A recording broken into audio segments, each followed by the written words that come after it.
Vamos a consagrar nuestro tiempo en esta mañana para el estudio de la palabra del Señor, titulado Paz en la tormenta. Como miembros de iglesia, tenemos la tendencia siempre a darle gracias a Dios solamente por lo bueno, ¿cierto? Siempre ha sido así. Le damos gracias al Señor por la lluvia, la luz solar, nuestra vida, tenemos familia buena, casa, tenemos carros, abrigos, tenemos trabajo, tenemos un fondo de jubilación, tenemos ahorros en el banco, tenemos salud, tenemos muchas cosas. Pero la pregunta es, ¿qué ocurre cuando las cosas no marchan como queremos? ¿Y cuál es nuestra reacción normalmente cuando vienen tribulaciones, cuando vienen problemas? Y todas estas cosas que yo mencioné se cambian, se transforman. ¿Qué ocurre en ese momento? ¿Cómo reaccionamos? En esta mañana vamos a analizar un poco acerca de las situaciones difíciles de la vida y cómo reaccionar frente a ellas, especialmente en la vida cristiana. Hay un pasaje que me gusta mucho, que Pablo lo menciona en Efesios 5, 18 al 20. Ahí está en pantalla. Vamos a leerlo juntos. Dice: no se emborrachen con vino, porque eso les arruinará la vida. En cambio, sean llenos del Espíritu Santo, cantando salmos e himnos y canciones espirituales entre ustedes, y haciendo música al Señor, ¿en dónde? En el corazón. Y den gracias por todo a Dios el Padre en el nombre de nuestro Señor Jesús. Noten que la expresión final es: denle gracias al Señor por todo.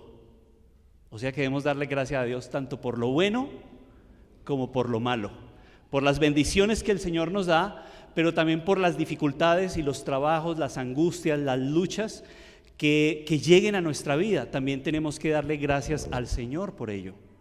Ahí dice: démosle gracias a Dios por todo. Ahí no dice por algunas cosas, está muy claro, dice: démosle gracias al Señor por todo. Hay otro pasaje que me gusta porque es similar al que ustedes están viendo aquí en pantalla. Es parecido. Vamos a leer Romanos 8. Si ustedes tienen Biblia, pueden ir allí, o los que están escribiendo, Romanos 8, el verso 28. Es un pasaje también muy conocido para ustedes que dice así: y sabemos que a los que aman a Dios, todas las cosas, ¿qué pasa? Les ayudan a bien. Es un pasaje muy conocido, ¿no? Todas las cosas a los que aman a Dios les ayudan a bien. Esto es, a los que conforme a su propósito son llamados. Ahora quisiera traer su atención a la frase de este texto que dice el texto: a los que conforme a su propósito son llamados.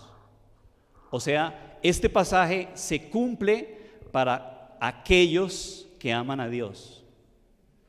Y este pasaje se cumple para aquellos que están haciendo el propósito de Dios. O sea, que si tú amas a Dios y si tú quieres seguir el propósito de Dios en tu vida y estás seguro que deseas hacerlo, aplica este pasaje para ti, porque es una promesa. Todas las cosas, ahí no dice algunas cosas. ¿Cuántas cosas dice ahí? Todas. A los que aman a Dios les ayudan para bien, o sea, convergen para bien. Todas las cosas suceden para bien. Ahora, obviamente para los que no siguen el propósito de Dios y no aman a Dios, obviamente para ellos esta promesa no es, porque es que está muy claro: para los que aman a Dios y a los que siguen el propósito de Dios para sus vidas, para ellos es esta promesa muy linda: todas las cosas les ayudan a bien. Entonces ahora viene una pregunta: ¿cómo puedo aprender a confiar en Dios y saber que Él tiene el control cuando las cosas no van bien? El tema en esta mañana se titula Paz en la tormenta. Entonces, ¿cómo hacer para confiar en el Señor cuando las cosas no van bien? Para ello, para que entendamos un poco mejor esto, yo quiero que, vamos a analizar una historia de la palabra del Señor, una historia bíblica. Las historias bíblicas nos ayudan a entender mejor al Señor y su palabra. Pero antes de ello, lean esta frase conmigo, a mano izquierda suya. La vida con Dios no es inmunidad contra las dificultades, sino paz en medio de ¿qué? De las dificultades. Vamos a volverlo a leer, que quede claro. La vida con Dios no es inmunidad contra las dificultades, sino paz en medio de las dificultades. Luego a mano derecha dice esta otra imagen. A veces lo mejor que puedes hacer es inclinar tu rostro, hacer una oración y aguantar la tormenta. ¿Les ha pasado eso o no? Que a veces vienen tormentas duras a la familia, personales, y lo único que tenemos que hacer es agachar la cabeza porque no tenemos solución. Y buscamos, pero no hay solución. Entonces, ¿qué tenemos que hacer? Bueno, a veces, como hace ese pajarito, agachar la cabeza y esperar que pase la tormenta. Bueno, hay un pasaje del Espíritu de Profecía que nos dice así: en esa experiencia de Pablo hay una lección para nosotros. Nos revela la manera en que Dios obra. El Señor puede sacar victoria de lo que nos parece desconcierto y derrota. Por favor, tenga en cuenta esa frase. Voy a volverla a decir. El Señor puede sacar victoria de lo que nos parece desconcierto y derrota. Estamos en peligro de olvidar a Dios, de mirar las cosas que se ven, en vez de contemplar con los ojos de la fe las cosas que no se ven. Cuando viene la desgracia, el infortunio, estamos listos para culpar a Dios de negligencia o crueldad. Si ve conveniente interrumpir nuestro servicio en alguna actividad, nos lamentamos, sin detenernos a reflexionar que así Dios puede estar obrando para nuestro bien. Es decir, podemos estar haciendo alguna actividad para el Señor, pero si el Señor ve a bien, la interrumpe. ¿Y por qué la interrumpe? Porque Él ve que puede, con un cambio de circunstancias, ayudarle a usted en su crecimiento. Por eso esa frase, ténganla en cuenta, porque vamos con esa frase a entrar a mirar esta historia bíblica. La frase, vuelvo a repetirla: cuando viene la desgracia, el infortunio, estamos listos para culpar a Dios. Si Él ve conveniente interrumpir nuestro servicio en alguna actividad, nos lamentamos sin detenernos a reflexionar que así Dios puede estar obrando para nuestro bien.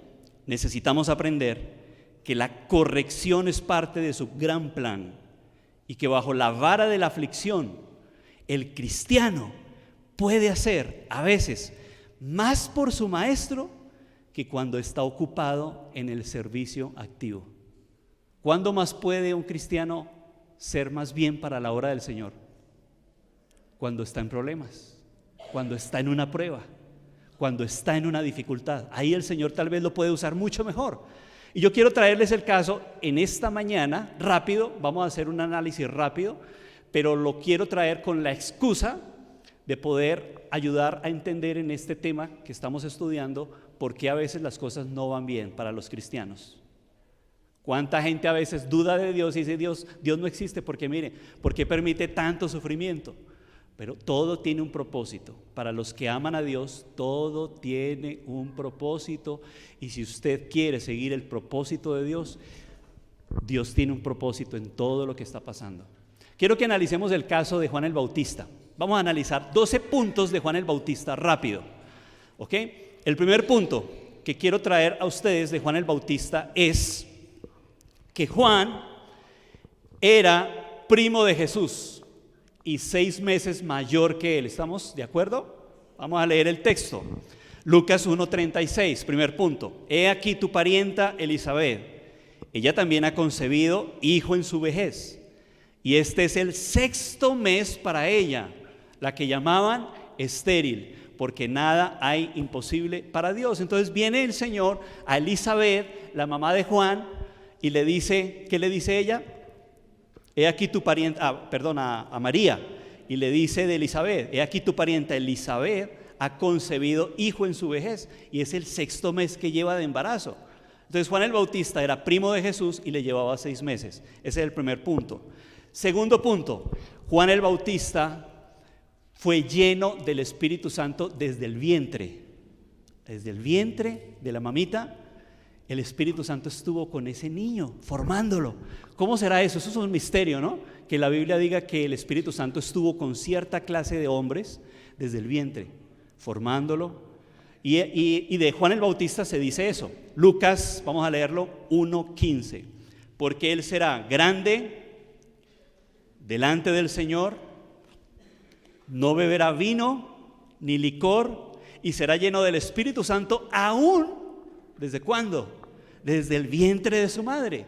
Jeremías, la Biblia dice de Jeremías también que fue desde el vientre lleno del Espíritu Santo. Miren, ahí ustedes lo tienen en pantalla, vamos a leerlo. Me fue dirigida la palabra del Señor en estos términos.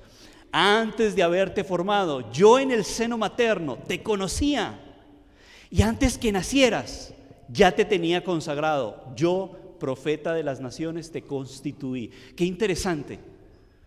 Qué bueno sería que usted se analizara si de pronto Dios te tiene preparado para algo. No, de pronto no, Dios te tiene preparado para algo.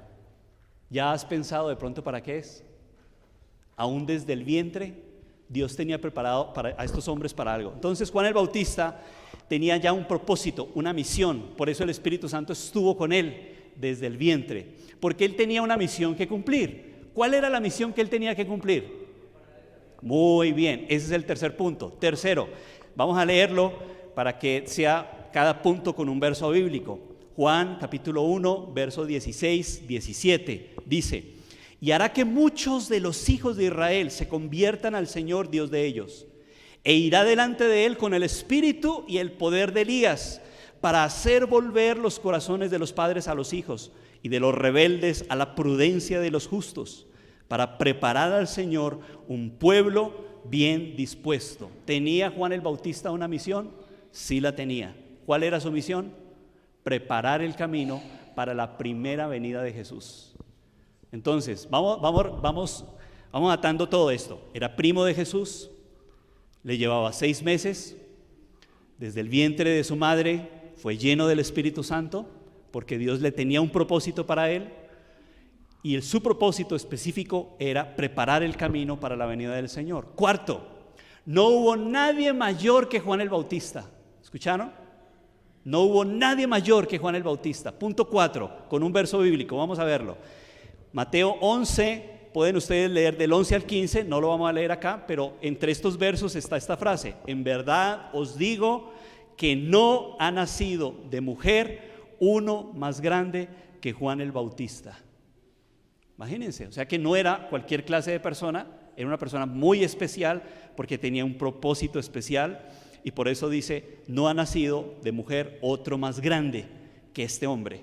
Quinto, bautizó a Jesús, y cuando lo bautiza, lo introduce a su ministerio.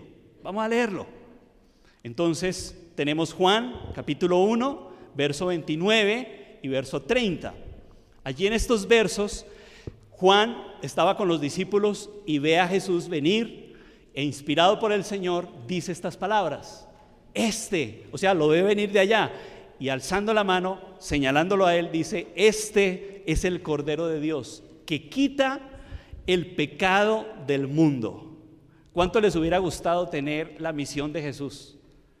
¿Cuántos de los que están acá les hubiera gustado tener la misión de Jesús? ¿Les hubiera gustado o no? No, dicen unos.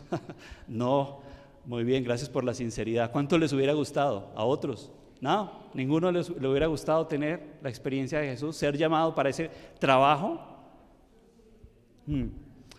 Es un privilegio. ¿Qué privilegio tuvo, no? Porque bautizó a Jesús, lo bautizó y le dijo: este es el Cordero de Dios que quita el pecado del mundo. Punto 6. Cuando empezó su ministerio, lo aborrecieron. O sea, ninguno recibió su ministerio, nadie lo recibió. Su ministerio fue rechazado. Ese es el punto 6, los saduceos, fariseos, y por eso Juan los llama a ellos como, ¿recuerdan? Generación de víboras. ¿Quién nos enseñó a huir de la ira venidera? Porque Juan el Bautista hablaba claro, porque necesitaba preparar un camino para el Señor, para la venida del Señor, y por eso no querían su ministerio. Y dice en Mateo 17: bajando Jesús del monte con ellos, sus discípulos le preguntaron: ¿por qué pues dicen los escribas que Elías debe venir primero? Respondió él: ciertamente Elías ha de venir a restaurarlo todo. Os digo, sin embargo, Elías vino ya, pero no lo reconocieron, sino que hicieron con él cuanto quisieron. Así también el Hijo del Hombre tendrá que padecer de parte de ellos. Entonces los discípulos comprendieron que se estaba refiriendo ¿a quién? A Juan el Bautista. Pero Juan el Bautista por eso vino con el poder de Elías. El pueblo en su tiempo esperaban esa promesa de un Elías que iba a venir, pero no lo conocieron a través de Juan el Bautista y no reconocieron su mensaje. Siguiente, punto 7. Cuando Jesús inició su ministerio, Juan el Bautista fue echado en la cárcel. O sea, apenas Jesús inicia su ministerio, al mismo tiempo Juan el Bautista es llevado a la cárcel. Vamos a leer el verso. Lucas 3, verso 19 y verso 20. Leemos así: entonces Herodes, el tetrarca, siendo reprendido por Juan, ¿a causa de quién? De Herodías, mujer de Felipe, su hermano, y de todas las maldades que Herodes había hecho. Sobre todas ellas añadió además esta: encerró a Juan en la cárcel. Entonces, ¿por qué Juan el Bautista fue llevado a la cárcel? Porque le decía a Herodes, ¿qué cosa? No, tú estás en pecado. Te estás acostando con una mujer que no te pertenece. Porque esa mujer ya está casada y esa mujer le pertenece a otro marido. Y a eso no le gustó a Herodes, no le gustó. Entonces lo echó en la cárcel, porque no se aguantó las predicaciones de Juan el Bautista. Juan el Bautista le hablaba muy claro. Entonces por eso fue llevado a la cárcel. Ahora se pone esto muy bueno, pónganle cuidado. Punto 8. Cuando Juan el Bautista es llevado a la cárcel, Jesús nunca lo visitó. Eran primos. Le llevaba 6 meses. Pero desde el momento en que Juan el Bautista entra en la cárcel, Jesús nunca lo visitó. Vamos a leer el verso, vamos a leer un versículo de la palabra del Señor. Estando en el calabozo, Juan el Bautista, al ver de que Jesús no venía, de que Jesús no estaba, no venía, no lo alentaba, no le enviaba un mensaje siquiera, entonces Juan el Bautista empezó a dudar de Jesús. En medio de esa situación, estando en el calabozo, empieza a dudar de Jesús. ¿Será ese el Mesías? Empieza a dudar del ministerio propio de él. No sabía qué hacer. La desesperación empieza a tomarlo. Y luego le dice a 2 judíos, a 2 discípulos de él, que fueran a donde estaba Jesús y le preguntaran si él era el Mesías. Entonces vamos a ver qué pasó. Eso ustedes lo encuentran acá. Dice el texto, se me olvidó colocar dónde está la cita, ¿no? Pero dice: cuando los hombres llegaron a él, dijeron: Juan el Bautista nos ha enviado a ti, diciendo: ¿eres tú el que ha de venir? ¿O vamos a esperar a otro? En esa misma hora, bueno, ¿cómo respondió Jesús la respuesta antes de seguir? Jesús les dijo: quédense acá. Entonces les dijo: quédense aquí. Y mientras que ellos se quedaron, dice el verso, en esa misma hora curó a muchos de enfermedades y aflicciones, malos espíritus, a muchos ciegos les dio la vista. Y respondió él y les dijo: id y contad a Juan lo que habéis visto y oído. Los ciegos reciben la vista, los cojos andan, los leprosos quedan limpios, los sordos oyen, los muertos son resucitados, y los pobres se les anuncia el evangelio. Y bienaventurado es el que no se escandaliza de mí.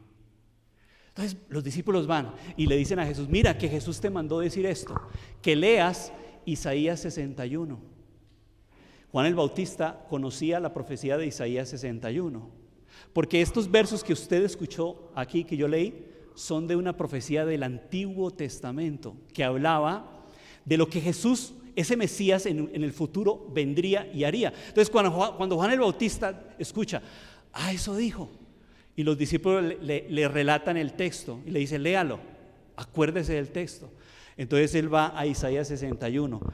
Isaías 65, verso 1 y 2. ¿Les gustaría, o es Isaías 61? Creo que es Isaías 61. Un momentico, vamos a corroborarlo. Si es Isaías 61, verso 1 y 2. Si quieren ir con su Biblia para que corroboren, Juan el Bautista recuerda este texto en ese momento que dice: el Espíritu de Jehová el Señor está sobre mí, porque me ungió Jehová, me ha enviado a predicar buenas nuevas a los abatidos, a vendar a los quebrantados de corazón, publicar libertad a los cautivos y a los presos, apertura de la cárcel.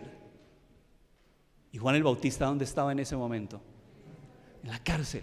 Y cuando Juan escucha ese texto de los discípulos que le dicen: mira, los cojos andan, los ciegos ven, Juan el Bautista dijo: Señor, perdóname porque no debía haber dudado.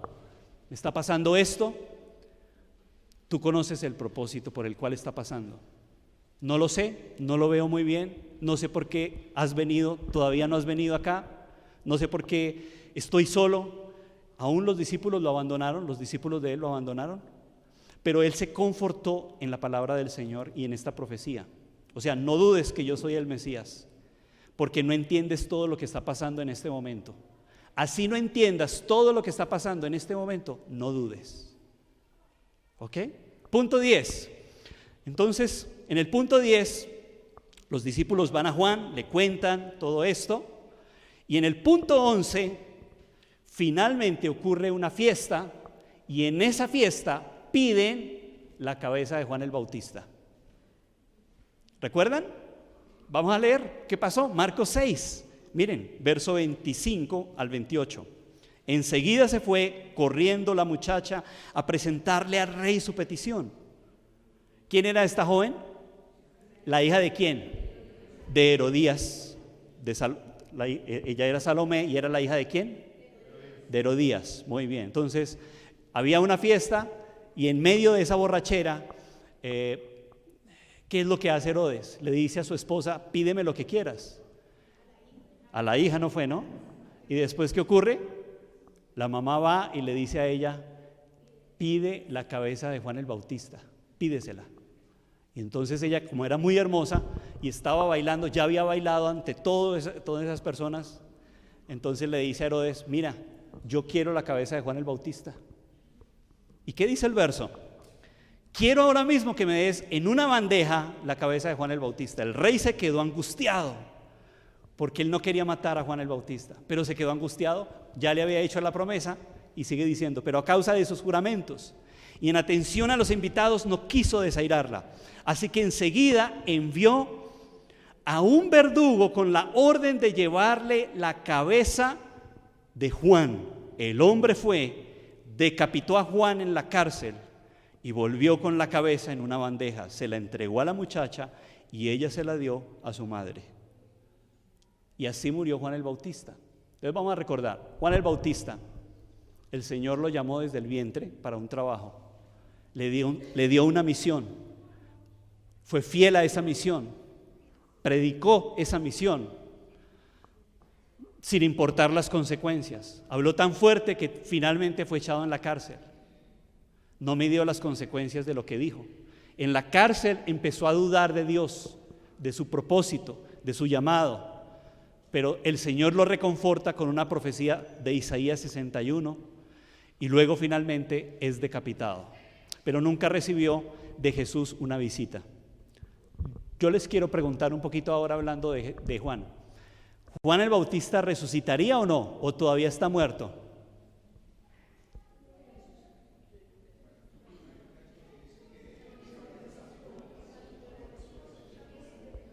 Lo decapitaron, ya sabemos, ¿no? Pero ¿está muerto todavía o está vivo? ¿Está dormido? Quiero que vayan rápido a Mateo 27 y vamos a mirar qué pasó cuando Jesús resucita. Un momentico, a ver, lleven su Biblia conmigo. Mateo 27, 51 al 53. Vamos a hacer aquí una suposición. En ese momento, cuando Jesús dijo: consumado es, Dios mío, ¿por qué me has desamparado? Consumado es. Y muere, en ese momento, ¿qué ocurre en el templo? La cortina del santuario del templo se rasga en dos de arriba abajo. La tierra tiembla, se parten las rocas, se abren los sepulcros. Muchos santos que habían muerto resucitaron. Salieron de los sepulcros y después de la resurrección de Jesús entraron en la ciudad santa y se aparecieron a muchos.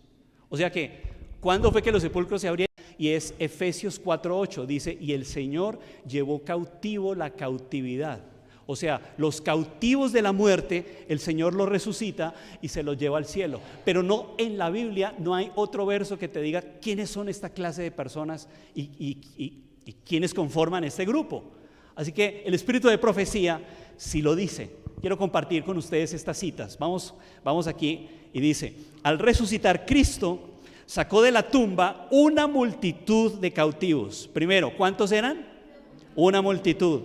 El terremoto ocurrido en ocasión de su muerte había abierto sus tumbas y cuando él resucitó salieron con él.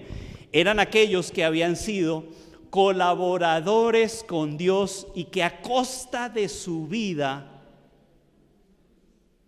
habían dado testimonio de la verdad.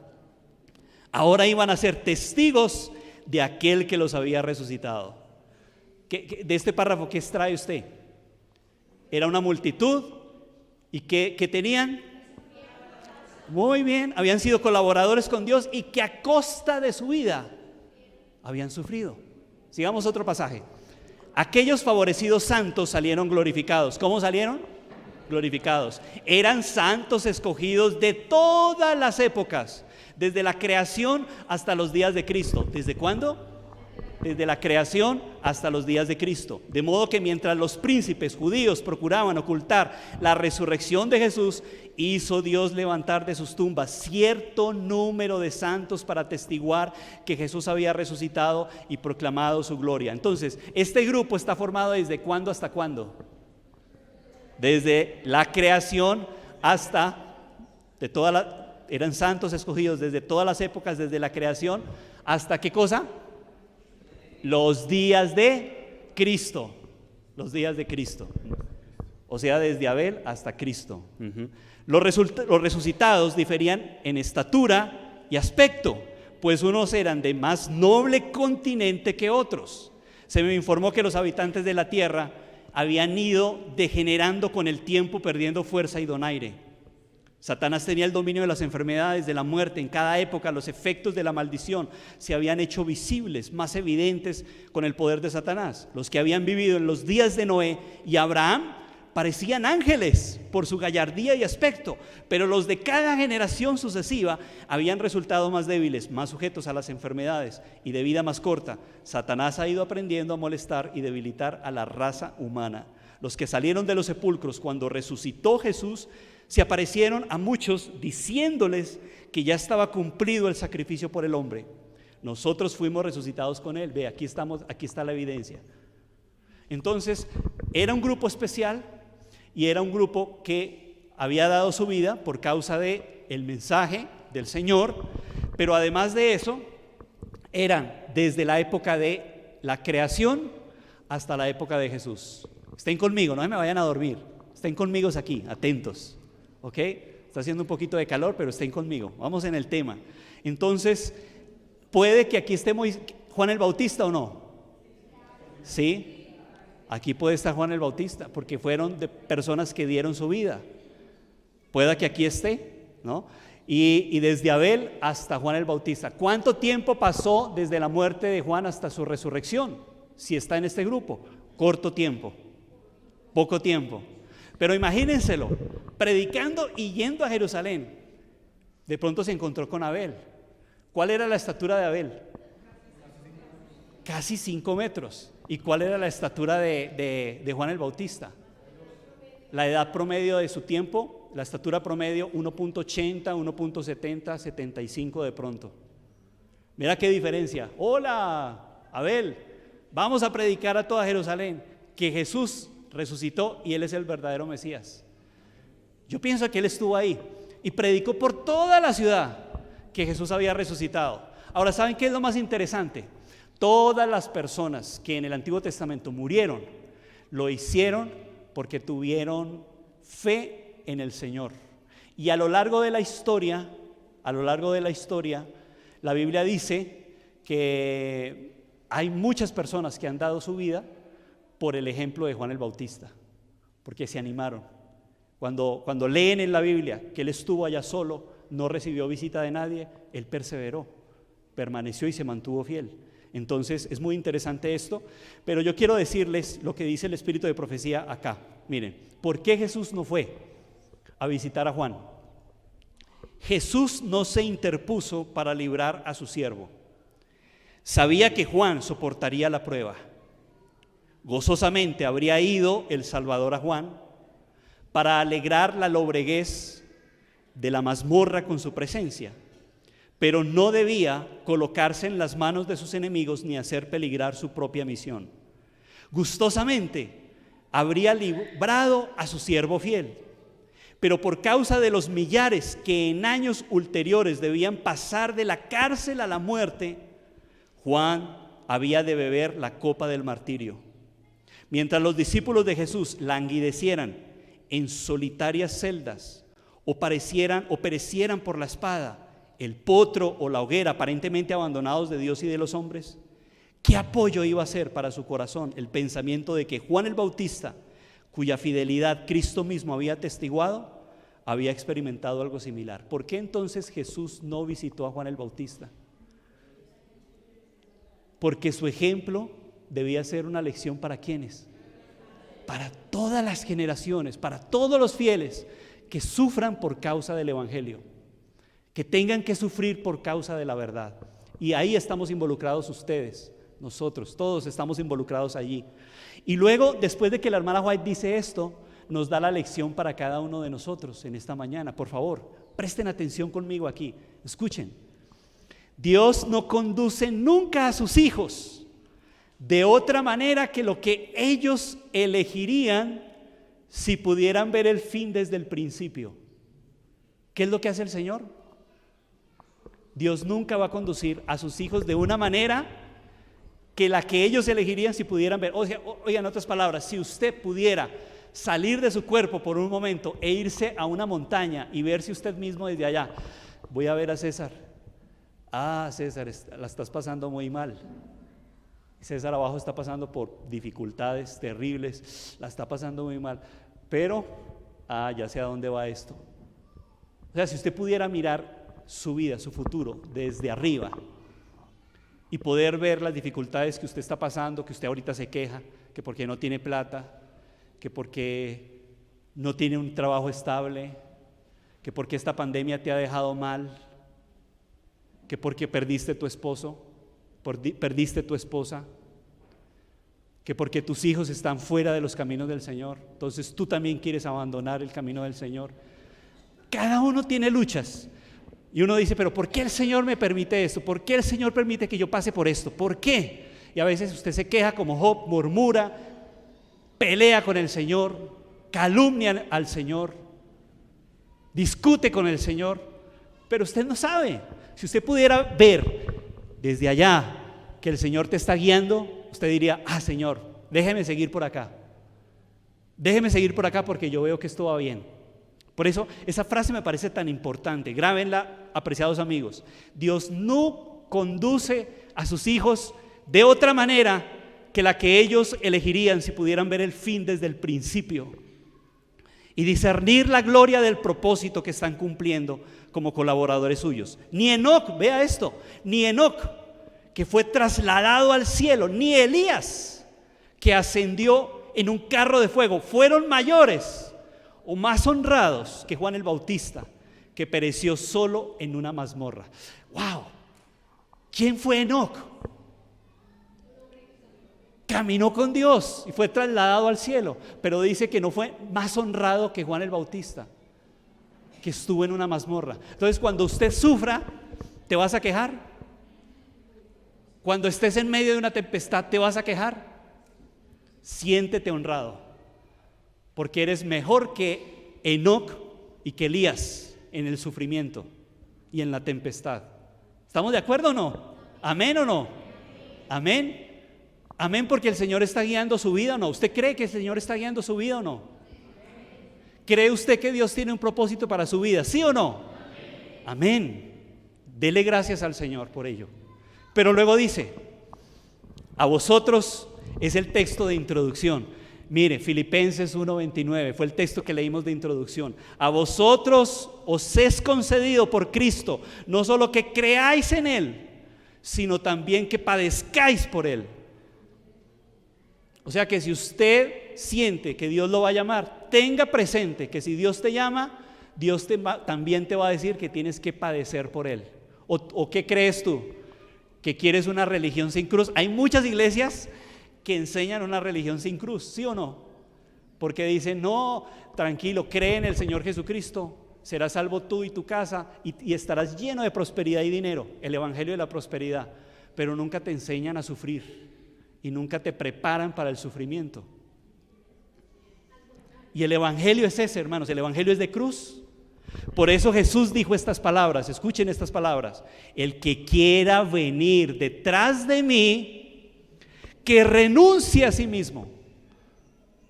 O sea, si tú quieres seguir al Señor para ser salvo, debes tener en cuenta que necesitas renunciar. ¿A qué debes renunciar? ¿A qué? A mis gustos, a inclinaciones que son malas, que no me sirven para entrar en el reino de los cielos. A muchos jóvenes aquí es el fútbol. ¿A cuánto les gusta el fútbol aquí? Que prefieren ir a un partido de fútbol y no venir a la iglesia. A otros es las fiestas, las modas. A otros es los negocios. A otros es tal vez, bueno, algún ídolo, un hijo, algo. Cada uno tiene un ídolo. Pues tenemos que aprender a renunciar a esos ídolos para seguir al Señor. Y eso cuesta. El evangelio de la prosperidad no existe, hermano. Existe, obviamente, en la prosperidad espiritual, que nos volvemos ricos espiritualmente. Eso sí, ricos espiritualmente. Pero luego dice, cargue con su cruz cada día y me sigue, y sígame, porque el que quiera salvar su vida, la perderá. Es decir, si usted quiere salvar su vida prefiriendo cosas buenas, la prosperidad del mundo, ¿qué va a pasar finalmente si escoges ese camino? Se pierde. Quisiste salvar tu vida, pero se pierde. Pero el que pierda su vida por mi causa, ¿qué va a pasar? La salvará. Miren, el sufrimiento aún está en la profecía. Quisiera compartirles con ustedes dos detalles de la profecía para que ustedes vean que el sufrimiento está involucrado allí. La Biblia dice que los fieles que salgan victoriosos tendrán una promesa. Vamos a leerla rápido. Apocalipsis capítulo 3, verso 12. A ver, lleven sus Biblias allí. Vamos a leerlo. Apocalipsis capítulo 3, el verso 12. Dice, al que venciere, ¿qué va a hacer el Señor? Yo lo haré columna en el templo de mi Dios y nunca más saldrá de allí. Y escribiré sobre él el nombre de mi Dios. Entonces, ¿qué promesa linda tenemos si llegamos a vencer? ¿Cuál es la promesa linda que tenemos? ¿Que vamos a hacer qué cosa? Columna en el templo de Dios. ¿En dónde? En el cielo vamos a hacer columna en el templo. Ahora, aquí está columna y templo, dos aspectos que se relacionan con el templo o el santuario. ¿Ok? Ahora miren esto. En el santuario, cuando ustedes miran el santuario, bueno, no sé, los que quieran quedarse en las horas de la tarde, vamos a hablar del santuario. Yo anoche estaba peleando conmigo mismo. ¿Yo qué voy a compartir con mis hermanos en la noche? Y yo luchaba. Hay mucho que hablar de los eventos del fin, de lo que está pasando con Rusia, Ucrania. Hay mucho que los hermanos necesitan saber. Y qué bueno compartirlo. Yo también, a pesar de que he estado aquí ocupado con ustedes, he estado chequeando los eventos, cómo se desarrollan. Pero yo luché anoche. ¿Qué hago? ¿Qué comparto? Y yo decidí que yo voy a compartir con ustedes el santuario en las horas de la tarde, porque yo creo que necesitamos más experiencia con Jesús, y el santuario es experiencia literal con Jesús. Y este es un ejemplo que yo les traigo a ustedes, un pequeño ejemplo. Miren, cuando la Biblia dice que los fieles que venzan van a ser columna en el templo, el santuario tenía de largo 20 columnas por este lado, de largo, y de ancho 10. Entonces 20 más 20, 40. y 10, 50, y 10, 60. 60 es múltiplo de los 144,000. Y cuando usted va a Cantares, vaya conmigo a Cantares un momentico. Cantares capítulo 3, versos 7, 8. A ver, alguien que esté durmiendo de la congregación pueda leerlo. A ver, alguien que esté durmiendo. Yo aquí veo a varios que están durmiendo, pero no quiero de pronto delatarlos. Así que los que están al lado, delátenlo y pellizquenlo. Pero alguien que esté durmiendo, con ánimo, rápido. Cantares 3, 7 y 8. ¿Qué dice? ¿Quién quiere leer duro? ¿Quién desea leer rápido? ¿Nadie?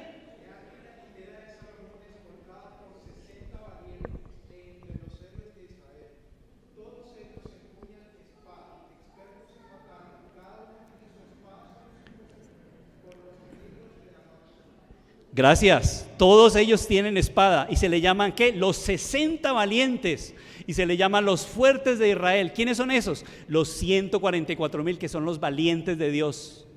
Son sus soldados. Esos son sus soldados, los 144,000. Entonces, estas columnas representan a los 144,000. Pero otra cosa más, cuando usted va y mira la columna, cada columna tenía en la base era de bronce y la cabeza era de plata. ¿Por qué Jesús quiso que cada columna fuera de bronce y la cabecita de plata? Bueno, por una razón, rápido. El bronce, para usted crear el bronce o que surja el bronce se surge por la aleación del cobre con el estaño. El cobre y el estaño se unen a altas temperaturas para formar el bronce. Y por eso la Biblia dice que esas columnas, cada fundamento de cada columna es de bronce. ¿Ahora sí entendieron por qué? ¿Entendieron qué significado tiene esto con el tema de hoy? Hermanos, ellos van a ser victoriosos, los 144,000, porque su fundamento fueron las dificultades, su fundamento fueron las aflicciones. En medio de la prueba y de ese horno de fuego aprendieron a mantenerse firmes, aprendieron en el dolor a mantenerse firmes. Siempre que usted lea en la Biblia, el bronce es sinónimo de fuerza, fortaleza en medio de la aflicción. La Biblia dice en Deuteronomio: hierro, bronce será tu calzado, y como tus días, así será tu fuerza. ¿Qué dice el Señor? Que el bronce estará contigo, y tus días, cada vez que vivas, Dios te va a dar ¿qué cosa? Fuerza, fortaleza en medio de la aflicción. No hay como el Dios de Jerusalén, que cabalga sobre los cielos para tu ayuda y sobre las nubes en su majestad. Así que, en otras palabras, las columnas que lleguen a ser columnas en el templo serán aquellas fieles que se habrán mantenido firmes, estables en medio del tiempo. Serán como bases de bronce afirmados firmemente. No habrá quien los sacuda en medio de la tribulación. Pero para hacerlo tienen que estar en medio de aflicciones. Estos hijos de Dios que han de pasar por el horno de la tribulación van a salir fuertes como el mismo bronce. Estarán tan establecidos en la verdad que nada ni nadie los podrá remover. Eso representa ser columnas en el templo de Dios. ¿Quieres ser columna en el templo de Dios? Amén. Pues Dios nos ayude para que podamos, en medio del dolor, las aflicciones, no quejarnos, no maldecir a Dios, sino más bien decirle: gracias, Señor, por esta prueba, ayúdame a pasarla. En medio de la tempestad, dame fuerza. Otra cosa que yo quería decirles es esto. Miren, aquí que están viendo ustedes, un cuadro, sí, pero ¿eso qué representa? ¿Es qué? ¿Qué cosa? La Nueva Jerusalén. Y la Nueva Jerusalén tiene puertas. ¿Cuántas puertas tiene la Nueva Jerusalén? 12 puertas. ¿Y las 12 puertas son de qué? No, todavía no me han dicho. ¿Las 12 puertas son de qué?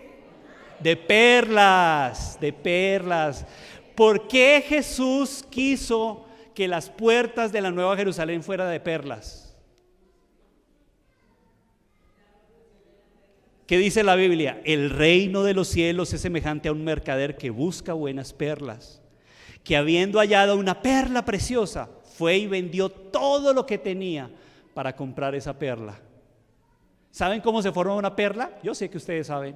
Ahí está en pantalla cómo se forma una perla.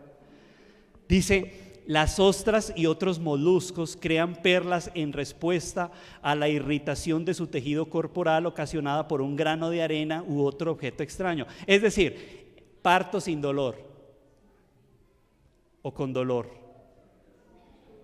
Con dolor, porque un granito se le mete a la perla, la irrita, ese granito la irrita. Eso, a la ostra, gracias. Era para ver si estaban atentos. ¿Están atentos? Cuando ese granito entra, ¿qué le hace? Le da roscor, la irrita, le da dolor, ¿sí o no? Le causa dolor. Si, por ejemplo, una basurita en el ojo, ¿usted qué hace? Con una basurita en el ojo, usted empieza, pero es que no me deja, y empiezas, porque es fastidioso. Eso le pasa a la ostra, un granito solamente, la irrita, le duele, empieza ella a sufrir, es una basura. Pero ¿qué hace la ostra? ¿Escupe el grano? ¿Escupe? No, no lo escupe. ¿Qué es lo que hace?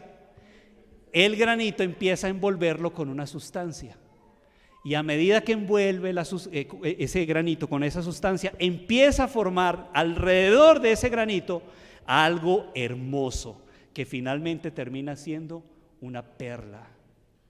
¿Por qué Jesús quiso que la Nueva Jerusalén tuviera puertas de perlas? Porque por allí, ¿quiénes van a entrar?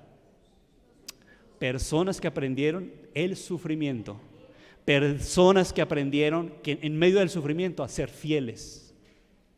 Y yo sé que muchos de los que están acá, que me están escuchando, yo sé que tienen sus luchas, yo sé que están pasando por dificultades, yo lo sé, hay muchísimas, pero recuerda que eso no te debe apartar del Señor. Únete más al Señor, Dios te va a ayudar. Haga como la ostra. Coja ese sufrimiento que usted tiene en este momento, la prueba, la dificultad que usted tiene, y úntele la sustancia del amor. Y a esa sustancia del amor, a medida que usted en medio de la prueba unes la sustancia del amor, usted va a ver que esa prueba se convierte en una bendición. ¿Sí o no? Mire lo que dice: ¿alguna vez te has sentido herido por las palabras de alguien? ¿Las actitudes de alguien? ¿Alguna vez has sido acusado de algo que nunca hiciste? ¿Alguien te ha rechazado, te ha ridiculizado? ¿Alguna vez alguien te ha discriminado? ¿Estás pasando por esas pruebas en este momento? ¿Has sido herido por las personas que menos esperabas en tu familia, en tu hogar? ¿Sientes que no estás siendo apreciado como se merece por tu esposo, tal vez, tu esposa, tus hijos en este momento? Cubre esa herida con capas de amor.